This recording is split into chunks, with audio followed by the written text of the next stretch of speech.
सकते हैं बेटा। जी सर। सभी लोगों को नमस्कार। ओएच की इस छोटी सी क्लास में आप सब लोगों का स्वागत है। आज हमारे साथ हैं डॉक्टर तृप्ति पटेल, जो सूरत से रहने वाली है, गुजरात से।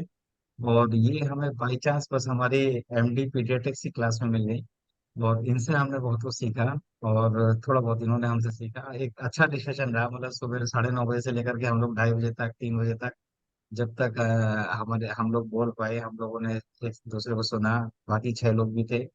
तो डॉक्टर तृप्ति जो ग्रुप है उसके एडमिन भी है, लेकिन आप अपने ग्रुप को थोड़ा एक्टिव करो डॉक्टर साहब, ताकि सब लोग आपका जी कहना माने और आए।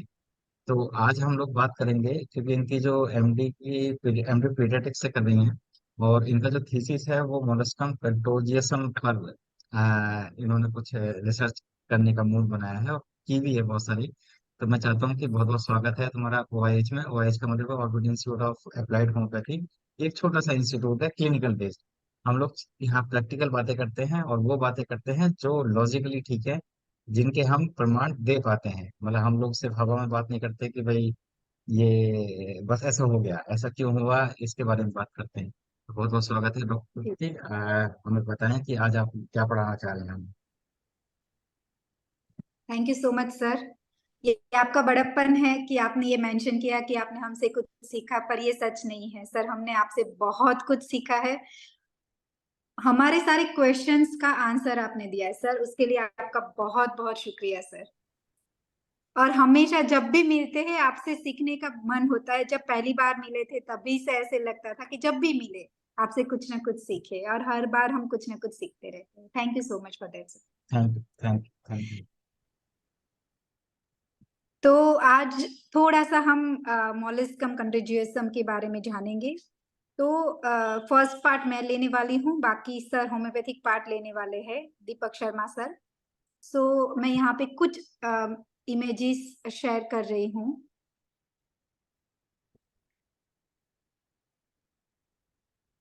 आई होप सबको दिख रहा है। जी डॉक्टर साहब। जी। As we know, molluscum contagiosum is the skin infection, viral infection, and skin is the largest organ of human body, as well as वो हमारा एक प्रोटेक्टिंग या डिफेंस लेयर भी, डिफेंस ऑर्गेनिज्म ऑर्गन भी हम बोल सकते हैं। उस पे होने वाला एक छोटा सा, जो इतना परेशान करने वाला भी नहीं है, पर इम्यूनिटी को वो रिप्रेजेंट करता है, ऐसा एक छोटा सा डिजीज होता है जिसको हम मोलिस्कम कंटेजियसम कहते हैं, which is caused by virus that is remember of pox virus family. Pox virus are notorious for their ability to evade the body's immune system, making them difficult to get rid of. Some of the proteins made by virus inhibit the immune cells of the body and help to make the virus in effect invisible to the body. Uh, Molluscum contagiosum is a form of warts. Very commonly in children, it may occur also in adults, but most common age is 1 to 10 years. Of the children, we find molluscum contagiosum very frequently. Please pardon my apology. This is my first time I'm taking some topic. So um, pardon my mistakes too. Not worry. Thank you, sir. Molluscum contagiosum is very common condition in children, where multiple small fleshy bumps to appear on a trunk, arm, face, and other areas, most commonly on the face and abdomen, can be seen very commonly. The lesion might be itchy, inflamed, or unsightly. The infection is spread by direct contact and can last for months or even years. It may disappear madam आप within few months or weeks, or may take years too. Within 3 years, it may go appear by itself. If not treated, it can go appear itself. The lesion can last few weeks to months, but via scratching, the virus can spread and inoculate new sites and keeping the condition going on. Physicians seldom offer treatment, but when parents insist on removing the unsightly bumps, conventional treatment can involving removing the lesion surgically or with a laser or applying topical medication that we all know, maybe with a steroid or any invading acids. The approaches typically do not work very well because they do not address the root cause of the problem, the which is that the body is harboring the virus. It is also found in adults who are immunodeficient due to some reason, like whose immunity is suppressed because of recent infection, organ transplant recipient, HIV infection person, etc. The infection is most common between the age of 1 to 10. Molluscum contagiosum can affect any area of the body except palm, but usually observed on the face, arm, and legs. What are the most common causes of molluscum contagiosum is caused by DNA pox virus called molluscum contagiosum virus, MCV. What are the symptoms? It is begin self-limiting infection which present in the form of rounded pearl-shaped eruption. The lesions are flesh colored, dome-shaped, and pearly in appearance. There are usually 1 to 5 millimeter in diameter with dimpled center. They are generally not painful, but they may itch or become irritated. If it bursts, it can become painful and even may get infected due to some secondary bacterial infection. Picking or scratching the bump may lead to further infection or scarring and bleeding. In about 10% of cases, eczema develops around the lesion. They may occasionally be complicated by secondary bacterial infection. Cosmetic disfigurement is common and patient concerned about having a transmissible infection. How molluscum contagiosum spread? Being viral in origin, it spread by skin contact and touch. Scratching the bump and then touching the skin or other sex contact is most common way by which it spread from one part to another. Handling objects that have the virus on them, such as towel, can also result in infection. The virus can be spread amongst children at a daycare or at a school. It is limited to a localized area on the topmost layer of epidermis. Children present with cluster largely due to self-spread. Even after successful treatment, it can reoccur since it does not give lifelong immunity. About 1 in 20 young people are infected at some time with molluscum contagiosum. Then what is the diagnosis procedure? It can only be diagnosed with the clinical examination by experiences eyes. No blood test or biopsy required for diagnosing the same. What can be the preventive measures? Avoiding direct contact or avoid sharing towel with others. Avoid sex can also prevent spreading of molluscum contagiosum and other STDs. Male and female condoms cannot fully protect as a virus can be on areas not covered by the condom. HIV infected individuals with mollusca in beard area should be advised to minimize shaving facial hair or grow a beard. Treatment. Molluscum contagiosum is a self-limiting condition, which means it gets cured if untreated. However, in the case, it may take up to 6 months. Some measures may shorten a duration and reduce the chance of spread. It is contagious until the bumps are gone, which if untreated may be up to 6 months or longer. The time from infection to the appearance of lesion range from 2 weeks to 6 months with the average incubation period of 6 weeks. The molluscum virus cannot be routinely cultured in the laboratory. So what should be general treatment? It is done by popping the core containing the virus with the needle. The central vaccine core contains the virus.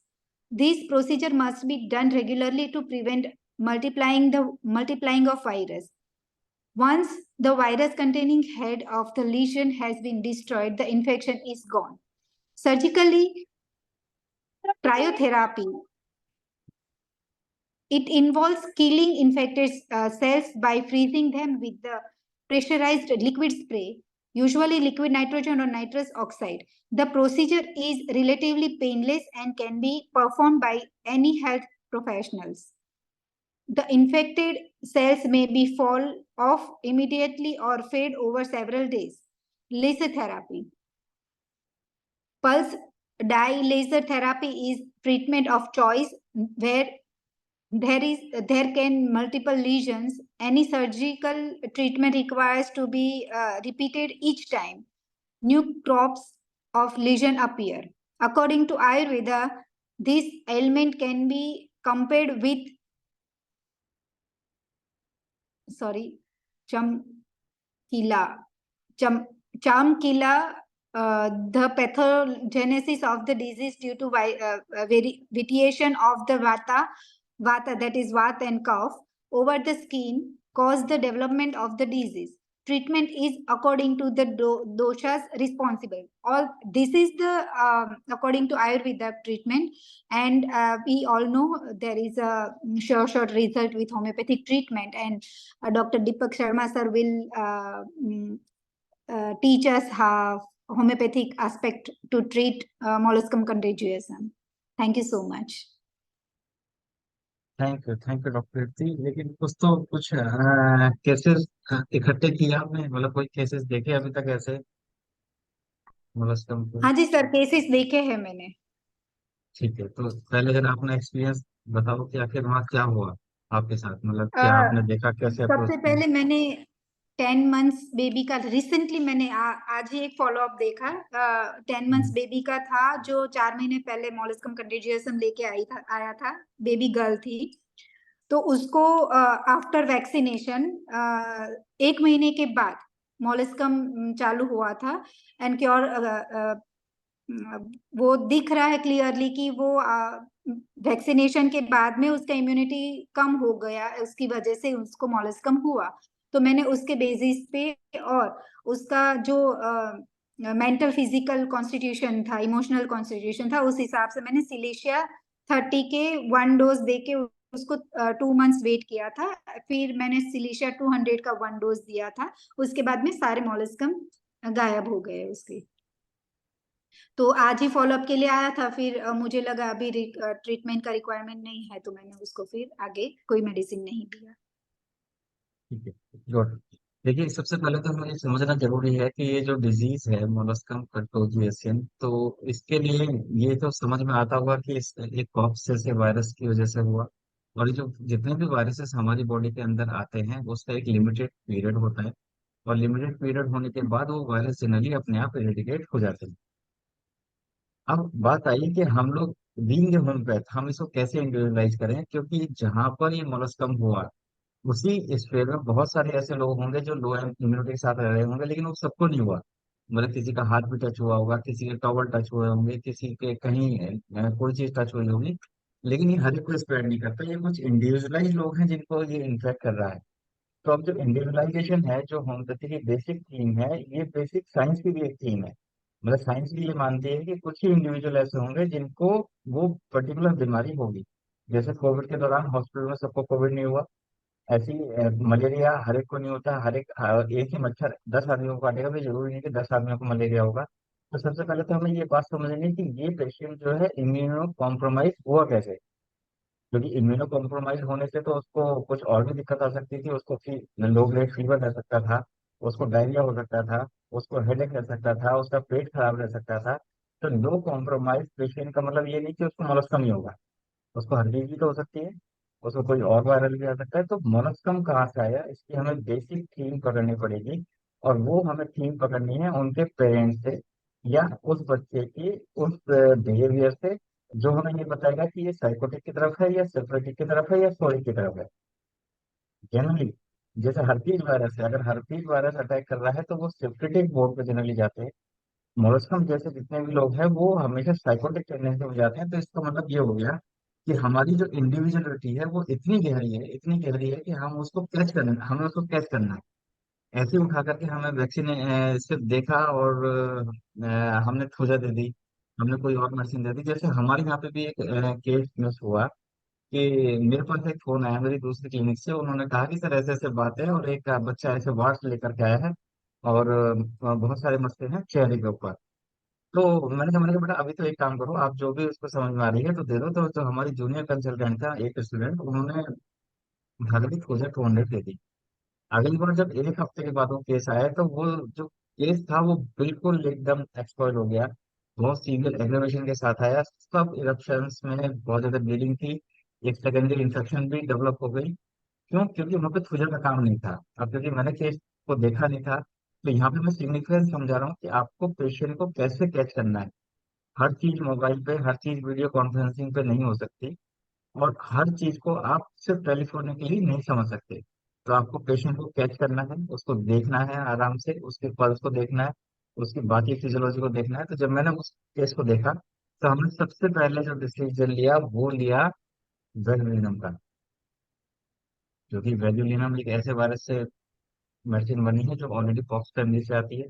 तो हमने सबसे पहले काम किया कि जो उसका miasmatic background है उसको ब्रेक किया, ताकि वो एक्यूट फेज से बाहर निकले। तो वेरिनम 200 की एक डोज पे काफी ठीक हुआ। उसके अलावा हम जो सबसे प्राइम रेमेडी है, अगर आप मोलस्कम को ठीक करना चाहते हैं बिना किसी कॉन्स्टिट्यूशन मेडिसिन के, तो एक सिंपली मेडिसिन ले लो, कैलेंडुला। आप सिर्फ इस मेडिसिन पे भी उसको ठीक कर सकते हैं। आई जब बात आती है इम्यूनो कॉम्प्रोमाइज की, इम्यूनो कॉम्प्रोमाइज कैसे हुआ, तो अगर आप इन्वेस्टिगेशन कर सकते हैं तो आप इन्वेस्टिगेशन में देखेंगे कि उसमें जो लिम्फोसाइट है वो थोड़ा लोअर साइड होंगे और पॉलीमॉर्फ थोड़ा हायर साइड होंगे।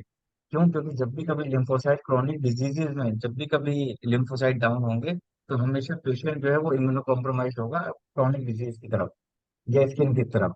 ऐसी बेसोफिल थोड़े इंक्रीज मिलेंगे, तो आपको पता लगेगा इन्वेस्टिगेशन के टाइप से कि ये जो पेशेंट है वो कैसे इम्यूनो कॉम्प्रोमाइज हुआ या क्या क्या क्रॉनिक इन्फेक्शन रही।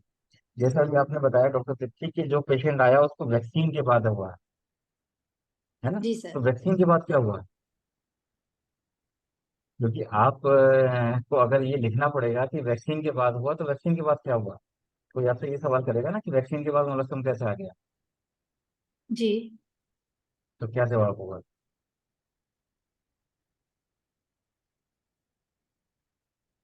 सर, बस वैक्सीन में जो आर्टिफिशियल इम्यूनिटी दिया है, उस जो फॉर सपोज उनको जो दिया था वो मीजल्स का वैक्सीन दिया था, तो मीजल के लिए तो उनको इम्यूनिटी मिल गई, बट वो आर्टिफिशियल इम्यूनाइजेशन की वजह से उनका नेचुरल इम्यूनिटी डाउन हो गया।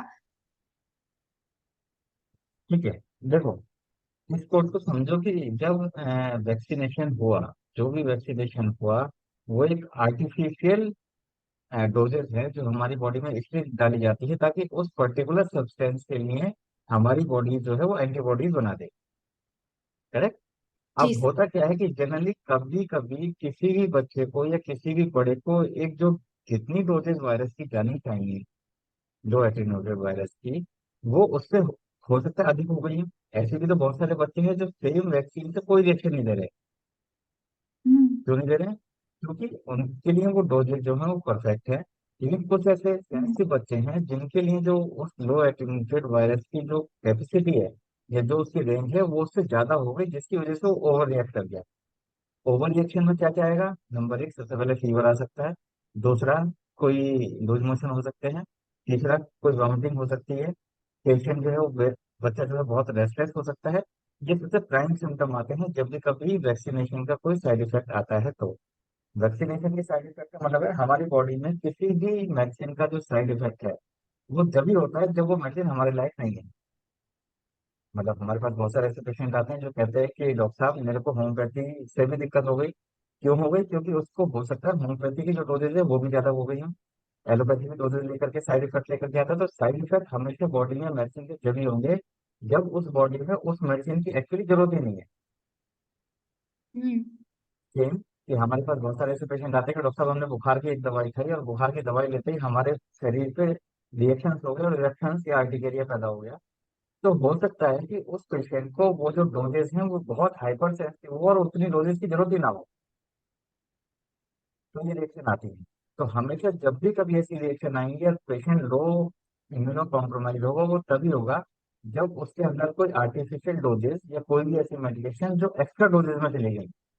इसमें डॉक्टर की गलती नहीं है, क्योंकि डोजेस तो एक एवरेज बनाई गई है। वो एक बड़े से लेकर के बच्चे तक एक एज निकाली जाती है, उसका एक एवरेज बनाया गया है, लेकिन बहुत सारे बच्चे ऐसे हैं जो उनके लिए सेंसिटिव है। तो सिर्फ वैक्सीनेशन इसका कॉज नहीं है, इसका कॉज है लो इम्यूनो कॉम्प्रोमाइज हो जाना। वो किसी भी वजह से हो सकता है। और ऐसी जगह पर कॉम्प्रोमाइज होना जहाँ पे स्किन की जो सेंसिटिविटी है वो डाउन हो जाए, मतलब जो स्किन की लड़ने की क्षमता है बीमारी से वो डाउन हो जाए, जहाँ पे लिम्फोसाइट थोड़ा डाउन हो, जहाँ पे बेसोफिल थोड़ा इंक्रीज हो जाए, जहाँ पर ऐसी इम्यूनिटी हो जो न्यूट्रोफिल उनको पूरी तरह से प्रोटेक्ट नहीं कर पा रहे, ऐसी जितने भी लो इम्यूनो कॉम्प्रोमाइज पेशेंट होंगे उसी में ही जनरली ऐसे स्किन की इन्फेक्शन आएंगी। वरना हो सकता है पेट पे चली जाए बात, उसको लूज मोशन हो जाए, उसको सीवियर कॉन्स्टिपेशन हो हम्म। जाए, उसको हेडेक रहने लगे। तो हर एक फिजियोलॉजी का, हर एक पैथोलॉजी का एक पार्ट होता है कि बॉडी में कहाँ जाकर के रिएक्शन आएंगी, ये कौन सी जगह है जो सबसे वीकेस्ट पॉइंट होगा। किसी का स्किन वीकेस्ट पॉइंट है, किसी का पेट जो है वो मेन वीकेस्ट पॉइंट है। तो जहां पर भी वीक पॉइंट होगा वहीं पे हमारी जो डिजीज है वो हावी होना शुरू हो जाएंगी। अब जहां तक बात आई मेडिसिन की, तो मेडिसिन को जब तक आप इसके इरप्शंस को ना देखो, जब तक आप इसके पेन के नेचर को ना समझो, जब तक इसकी रेडनेस को ना देखो, तब तक मेडिसिन प्रिस्क्राइब मत करो। हमारे पास मॉलस्कम के जो सेकेंडरी इन्फेक्शन के पेशेंट हैं वो भी आए हैं, जिनको हमने बेलेडोना से ठीक किया है। ऐसी केसेस भी आए हैं जो जेनेटल वार्ड से लेकर जेनेटल मॉलस्कम लेकर के आए हैं, उनमें हमने सेवलिया से भी उसको ठीक किया, हमने सीपिया से भी ठीक किया, हमने कैलेंडुला से भी ठीक किया, और हमने एक बहुत ही सिंपल मेडिसिन सर्सापाइला से भी ठीक कर लिया। क्योंकि हमें पता है कि लो इम्यूनो कॉम्प्रोमाइज पेशेंट है, तो आप सीधे सीधे सर्सापाइला क्यों नहीं पड़ते। सर्सापाइला लो बहुत इम्यूनिटी का बहुत अ, अच्छा रोल है। लो इम्यूनो कॉम्प्रोमाइज में सर्सापाइला अच्छा काम करती है। तो आपको वहां से भी ठीक कर सकते हैं, आप सिर्फ कैलेंडुला से भी ठीक कर सकते हैं। बस आपको ये जानना जरूरी है कि उसकी जो इम्यूनिटी कॉम्प्रोमाइज हुई वो कहाँ से हुई। अगर वैक्सीन से हुई तो आप किसी और डोजेस पे जाओगे, अगर वो किसी और वजह से खाने पीने की कमी की वजह से हुआ तो आप उसका खाना पीना ठीक कराओगे। आपको लगता है कि कोई प्री एग्जिस्टिंग डिजीज थी, ऐसे भी बहुत सारे पेशेंट हैं जिनको आपको लगेगा कि पिछले 1 महीने बाद बहुत बहुत सीवियर फीवर आया था, जो 4-5 दिन तक रहा, उसके बाद से बच्चा ना तो कुछ खा पाया, ना कोई उसकी सेहत बन पाई, और उसकी इम्यूनिटी भी लो हो गई। तो ये जो मेडिसिन निकालना है वो आपके लिए बहुत कॉमन हो सकता है आपको सिर्फ डाइट पे ही पेशेंट ठीक हो जाए।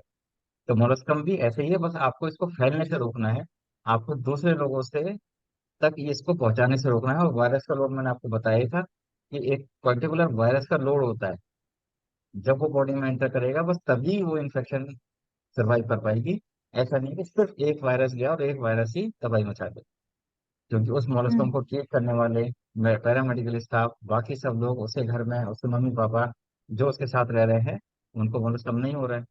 क्यों? क्योंकि हो सकता है कि उनके अंदर उस वायरस का लोड पहुंच ही ना रहा हो, और अगर वो पहुंच भी रहा है तो वो उसको ठीक कर ले जा रहे हो और उसकी उनकी इम्यूनिटी ठीक हो। तो लो इम्यूनो कॉम्प्रोमाइज पेशेंट में भी कहाँ पर डिजीज आएगी, ये हमारा मियाजमेटिक बैकग्राउंड बताता है।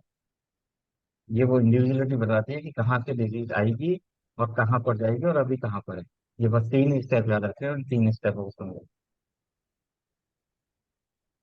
ठीक है, तो होम्योपैथिक जी मेडिसिन का बहुत बढ़िया स्कोप है। वो सरसा पगेला से लेकर के कैलेंडुला नेक्टम म्यूर भी अपने आप में बहुत बढ़िया मेडिसिन नॉलेज का। आप पढ़ो, आप अपनी स्टडी में इंक्लूड करना सरसा पगेला, नेक्टम म्यूर और कैलेंडुला, 3 रेमेडीज को। सर, सारसापरीला आपने बोला कि लो इम्यूनिटी के लिए है, तो वो उसके बारे में थोड़ा बता सकते हैं आप? हाँ देखिए, जब भी कभी सरसा पगेला के बारे में आप पढ़ेंगे तो इसकी जो स्किन है वो बड़ी अनहेल्दी होती है। ऐसे पेशेंट जिनकी डाइट बहुत पुअर है, जिनका ब्लड में जो है इन्फेक्शन बहुत ज्यादा रहता है, ऐसे केसेस जो सेप्सिस से उठे हैं, ऐसे केसेस जो बहुत हाई ग्रेड फीवर से उठे हैं, वहां पे सरसों करेला अच्छा काम करती है। आंख बंद करके दो, जी बहुत सर। बढ़िया काम करती है। और पोटेंसीज अगर मेरे से पूछोगे तो 3x 6x बहुत बढ़िया पोटेंसीज है। मदर टिंचर की डोजेस देने के बजाय 3x 6x पे जाओ। बहुत बढ़िया काम करती है। जी सर। तो आपने क्या करा, सरसों में हो सकता है मोलस्कम को ठीक ना कराओ, लेकिन सरसों ने इसकी इम्यूनिटी को इतना इंप्रूव कर देती है कि वो मोलस्कम अपने आप ठीक होएगा। ठीक हो जाएगा, करेक्ट सर। सर और आपने कैलेंडुला बोला, तो अगर हमें ऐसा कहीं पे नहीं मिल रहा है, जैसे एक ही मोलस्कम हुआ है, ज्यादा अभी स्प्रेड नहीं हुआ, इनिशियल हुआ है, तो हम उसको लोकली भी अप्लाई करने को दे सकते हैं हाँ कैलेंडुला? बिल्कुल दे सकते हैं, बिल्कुल दे सकते हैं। कैलेंडुला का मदर जी। टिंचर अगर आप ओरल डोज देना चाहो तो ओरल डोज, और साथ में ही उसका एप्लीकेशन करा दो। जो कैलेंडुला का एक्सटर्नल मदर टिंचर आ रहा है वो वाला, ऐसा नहीं कि नॉर्मल वाला, जो एक्सटर्नल मदर टिंचर आता है कैलेंडुला का, वही अप्लाई कराना है। ओ सर, उसका ऐसे अपना जो एक्सटर्नल वाला अलग से आता है, मैंने तो ऐसा कभी नहीं सुना, हम तो एक ही मदर टीचर यूज करते हैं सर। नहीं नहीं, ऐसा नहीं है डॉक्टर साहब। आप अपनी फार्मेसी वाले से पूछो, कैलेंडुला का जो एक्सटर्नल मदर टिंचर आता है वो अलग होता है। ये बात हम बहुत कम लोगों को पता है, लेकिन सारी फार्मेसी बनाती है। आपको बस उनको बोलना पड़ेगा। अच्छा। तो सर जैसे मैं अपने ये अपने प्रैक्टिस में जिनको ये अपने पिगमेंटेशन है उनके लिए बर्बेरी सेक्विफोलियम देती हूँ, जी। तो उसमें भी सेम ऐसे एक्सटर्नल एप्लीकेशन वाला अलग से आता होगा? नहीं, अगर आप कहेंगे तो वो बनाते हैं, लेकिन कैलेंडुला तो क्योंकि इंजरीज में यूज होता है, तो उसका एक्सटर्नल तो बहुत जी। इजीली मिल जाता है। लेकिन आप बर्बेरी ओके। सेक्विफोलियम को हमको बोलोगे तो वो बना के देंगे आपको। ओके। जी। Alright sir. कैलेंडुला तो ओपन यूज में यूज होता है ना, अब ऐसा नहीं है ना कि आपने जी। Pure alcohol pure calendula mother nature दे दिया, पता लगा जी। पेशेंट चीख के पड़ गया। तो उसका हाँ। एक्सटर्नल मदर नेचर हमेशा अलग आता है। Right sir. राइट। ठीक है। तो alright sir, doctor thank you so Kirti much बहुत सर। बहुत धन्यवाद। और इसके बारे में कुछ और अपडेट होंगे तो ग्रुप पे करते रहना, ताकि हम लोग आपसे और कुछ सीखें मोलस्कम के बारे में। Sure sir. ठीक है। मैं अपने केसेस जो है वो शेयर करती रहूंगी यहाँ हाँ। पे, तो सीखेंगे। Thank you so much sir, again thank आपसे यू। आज भी बहुत थैंक कुछ यू। सीखने को मिला। थैंक यू सो मच, सभी लोगों का धन्यवाद। किसी का कोई क्वेश्चन हो तो पूछ सकता है।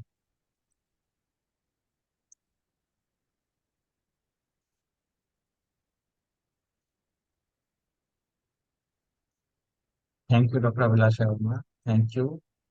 आप सब लोग साथ रहेंगे तो ज्यादा मजा आएगा, सब लोग पूछा करो, मुझे लगता है कि ज्यादा अच्छा टाइम बीतेगा। सही बात है सर। सर हम आज के दिन अगर पॉसिबल है तो नेक्स्ट फ्राइडे के लिए आप अभी ही टॉपिक डिसाइड कर सकते हैं, अगर किसी को वॉलेंटियरली लेना है आप तो। मुझे बताओ कोई जो लेना चाहे, कोई भी जो लेना चाहे। एक काम करो, आपके ग्रुप में नेक्स्ट अभी कौन फ्राइडे। कौन है, आप डिसाइड कर लो, किसी को भी पूछो फोन करके, और डिसाइड कर लो नेक्स्ट ठीक है फ्राइडे सर, 10 मैं बजे डिसाइड मिलेंगे। करके कल, ठीक है। कल ग्रुप में लिख हाँ। देंगी। जी बिल्कुल। ठीक है सर। ठीक है। Alright sir. Okay, thank you, thank you okay, सभी थैंक यू लोगों सो को मच सर। नमस्कार। Thank you. थैंक यू बेटा, thank thank you you. Sir.